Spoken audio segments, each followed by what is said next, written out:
ছোটো ছিলাম তখন শুনছি যে সালমান শাহ শাবনূরকে ভালোবাসে বিয়ে করবে, তাই সামিরা তার বউ আর তার ডন মেরে ফেলছে। আর আর একটা কথা যে সালমান শাহ আর সামিরা দুজনকে ভালোবেসে বিয়ে করছে। এই ভালোবাসার ভিতরে কেন এত দ্বন্দ্ব হবে? আর এত এত দর্শকের কুটির ভিতরে হ্যাঁ সালমান শাহ এত মায়া, দেখলে যে এত মায়া লাগে, যে দেখবে সে তার ভক্ত হয়ে যাবে।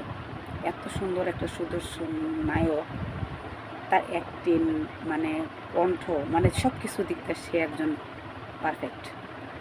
তাকে দুনিয়া থেকে সরাই দিচ্ছে, কেউ গড়ে শত্রু বিবেচন, দুজন কেবল ভালোবাসছিল, সেও মানে সরিয়ে দিছে তার কাছের মানুষ। আরে দুনিয়া হেরা দেখেন শাবনূরের জন্য এত কিছু নিয়ে তো করছে। শাবনূরও সালমান শাহর জন্য অপেক্ষা করে নাই, স্বামীরাও তার স্বামীর জন্য অপেক্ষা করে নাই। সবাই সবাই রঙিন স্বাদ গ্রহণ করতেছে সেটেল হয়ে। কিন্তু কে হারাইছে? একজন মা হারাইছে তার সন্তান। কারণ সন্তান হারানো যে কী দুঃখ কষ্ট সে মাই জানে। সারা জীবন পর্যন্ত মরে আগ পর্যন্ত মনে ছেলের জন্য লড়ে যাব। তাই একটা সুস্থ বিচার হোক।